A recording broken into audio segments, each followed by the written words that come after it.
Jadi kronologis awal teh sebelum kejadian teh kan dicek dulu ke harapan keluarga di Rancaikek ya Pak. Itu HPL kata dokter Ali ya ke tanggal 27. Menurut bidan Eti yang di Cibugel itu tanggal 28, tapi ada wanti-wanti dari pihak harapan keluarga kalau lebih dari tanggal 28 itu harus segera mungkin ditindak karena indikasi takut ada indikasi seperti kejadian anak pertama yang susah untuk melahirkan ya, hampir dipakum, melakukan TK vakum di rumah sakit AMC. Nah, singkat cerita istri kontrol lagi ke bidan Eti yang di Cibugel. Kata bidan Eti hari Sabtu, tepatnya hari Sabtu ya, hari Sabtu tanggal 29 tanggal 30 ya, Sabtu tanggal 30 itu kata bidan Eti harus ke dokter spesialis kandungan. Nah, istri nelpon sama saya, kebetulan saya lagi di Bandung, saya langsung pulang ke sini ke Cibugel ke Parabon. Nah, kebetulan di saat hari Sabtu semua dokter yang ada di Sumedang itu penuh. Ada informasi dari rekan, ada dokter Dani Setiawan yang tepatnya di Ganeas itu buka praktiknya jam 4 sore. Nah, kita langsung berangkatlah ke Ganeas karena ingin tahu kondisi bayi yang ada dalam kandungan gitu ya, karena sudah lewat dari waktu yang ditentukan. Masuk pemeriksaan kurang lebih jam setengah 6 karena dokter Dani itu bukanya jam 4, jam setengah 6 kurang lebih jam setengah 6 itu jamnya jam 5 lebih lah. Kata dokter Dani itu setelah pemeriksaan disuruh pulang 4 hari lagi. Kalau misalkan 4 hari lagi, kalau misalkan besok atau malam ada reaksi, segera mungkin ke rumah sakit karena ini sudah lewat batas itu ya, batasan dari HPL ya. Terus saya bertanya sama mertua, kalau misalkan sekarang gimana, takutnya ada ketika kita pulang istri kerasa gitu ya, jadi bolak-balik lagi gitu. Gak apa-apa, justru lebih bagus secepat mungkin. Ini dikasih rujukan ke RSUD Sumedang. Kita berangkat langsung ke RSUD Sumedang.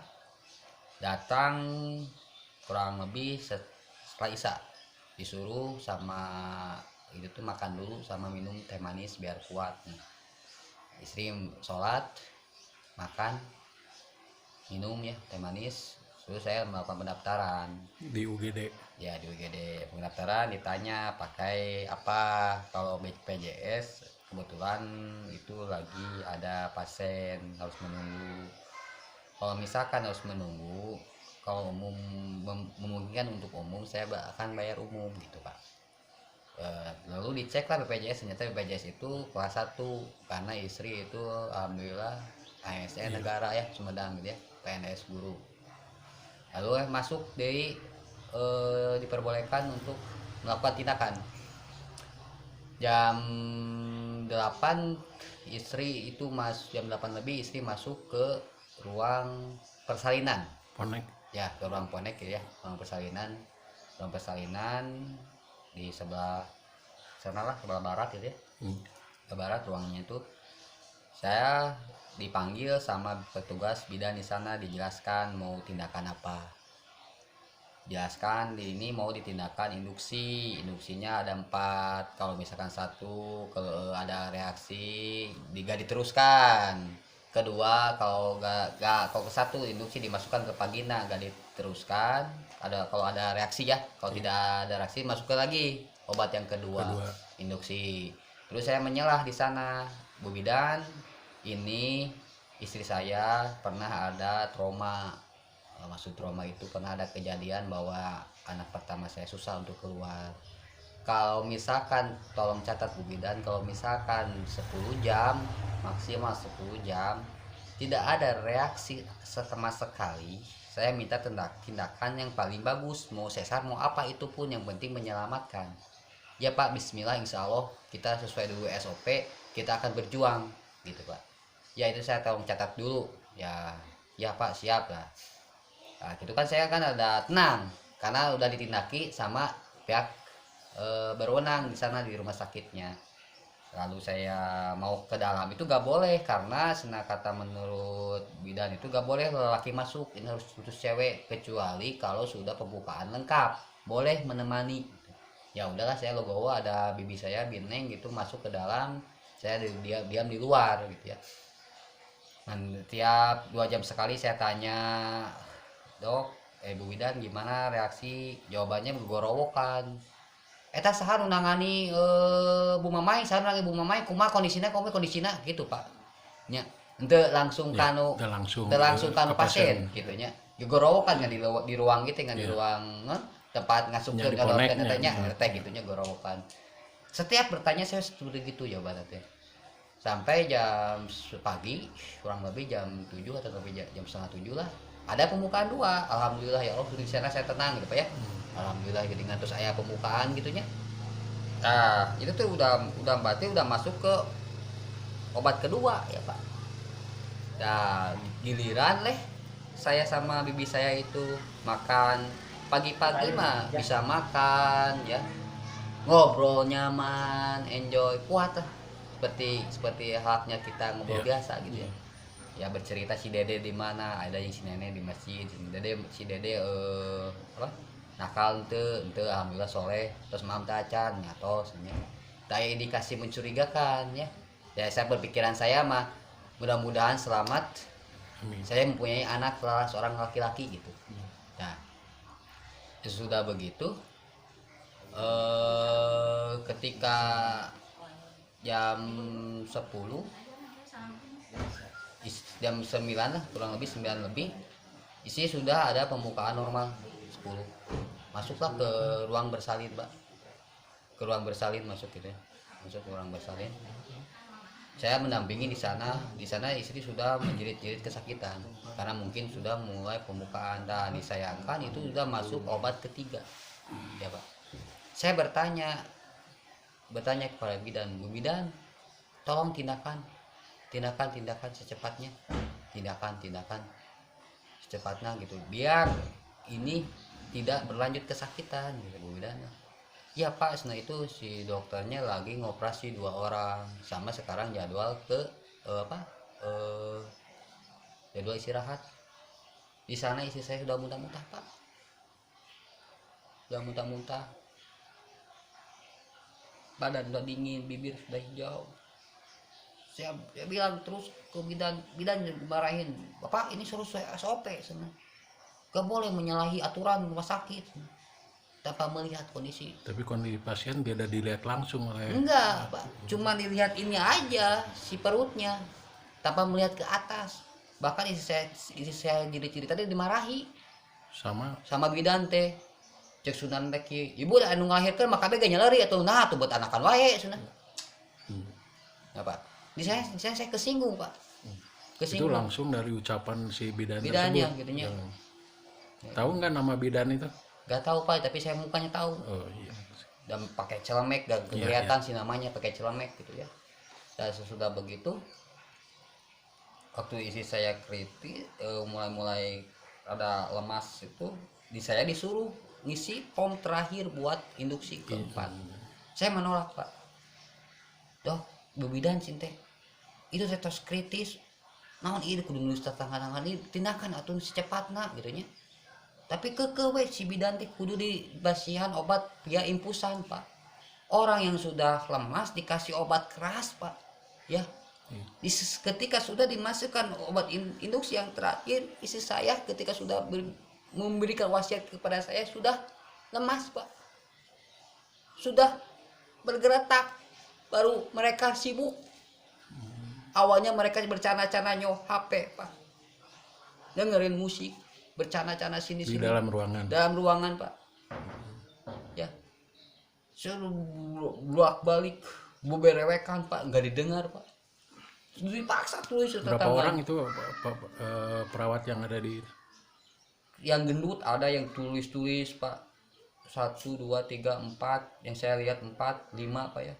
Yang di dalam saya gak lihat dah, itu kan gak ke dalam Pak ya. Ini mah yang ada di dalam di tempat persalinan ya. Orang yang menjerit di sana dimarahin Pak, yang mau melahirkan. Allah, padahal itu setengah 11 itu Pak, si kepala anak saya itu sudah kelihatan, tapi ke dalam lagi karena mungkin tenaga udah kurang. Tenaga udah kurang karena disalahkan. Salah ibu ngahajeuna atuh sok tinggal di beuteungna buka panona cenah. Ya mek-amekan gitu nya. Cepengan kieu cenah Pak. Nya abdi ninggal teh. Allahu Akbar. Apa sekaur teh bidan. Amak-amakan wae atuh karunya nya pada salah cenah. Allah jadi. Nah, di sana ketika sudah isi saya tergeletak, padahal itu Pak ketika sudah dimasukkan obat terakhir itu istri saya sudah di oksigen Pak. Udah di oksigen itu. Udah di oksigen Pak. Dia udah di oksigen udah lemas dimasukin lagi obat Pak. Obat yang keempat. Iya. Ya, obat yang keempat itu Pak dimasukkan lagi. Setelah tidak berapa saat lama dimasukkan obat itu istri saya sudah tidak sadarkan diri Pak. Kejang-kejang langsung Pak. Kelihatan pingsan atau kan? Begini langsung Pak. Langsung gerupak, nubieun aduh-aduhan gitunya langsung si teh Pak muter Pak. Abi mah terus si muter kita perutna teh ketika kumaha sih anu bade ngalepaskeun da saya pas dicek ke saya teh di sini tuh sudah detak gitu. Udah lemah gitu. Lalu sibuk mereka. Ternyata pas ketika saya masuk kurang operasi, pasien yang 2 itu belum ngapa-ngapain Pak. Yang di dalam ruang operasi itu. Saya disuruh keluar, masih aja harus menandatangani Pak. Ya, harus menandatangani. Padahal kalau saya baca itu nomor 2023 kalau misalkan keadaan pasien kritis tanpa persetujuan keluarga pasien juga bisa ditindaki ya Pak ya. Jangan gitu ya. Orang yang lagi panik harus menulis nama, umur, alamat, tanda tangan, masa harus tanda tangan lagi Pak. Masuk ke kurang operasi. Dan masuk operasi saya di sana sama mertua nangis terus ya. Dan saya Pak, ya udah Pak serah di sana Pak. Gak lama 10 menit lebih lah, kurang lebih 10 menit lebih. Saya dipanggil lagi, disuruh menyaksikan Pak. Jadi si dokter itu nggak memberi alasan Pak. Kenapanya? Kami sudah berjuang maksimal ketika si teteh mau naik di meja operasi, si teteh sudah gak sadarkan diri, sekarang mau dibawa ke ICU. Ke ICU, kenapa?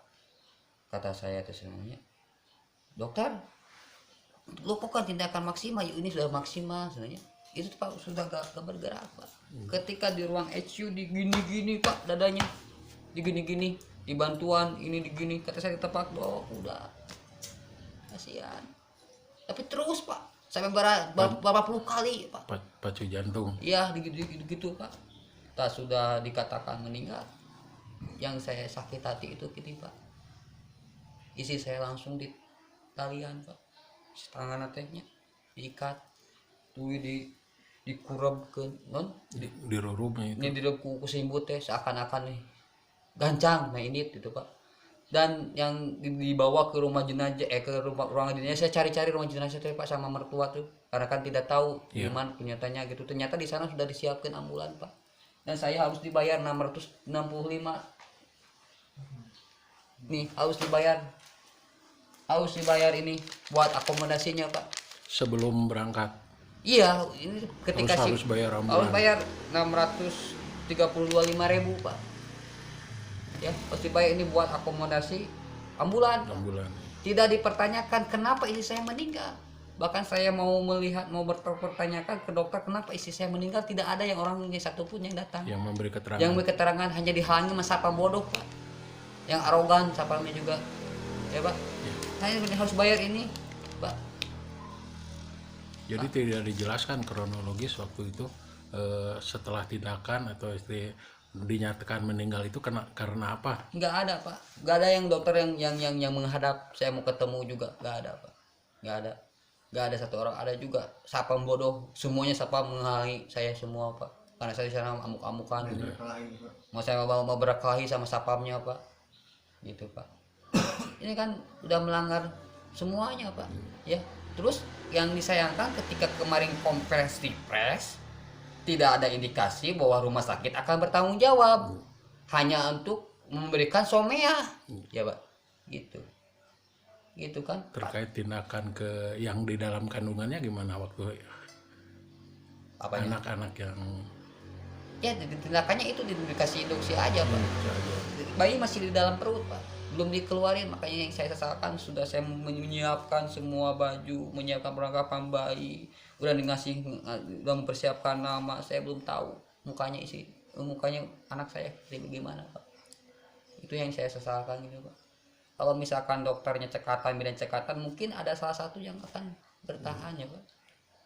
ya harusnya ada pilihan kan, kalau kasarnya rek indungna rek budakna kan yang harus gitu diselamatkan, yang ya. diselamatkan.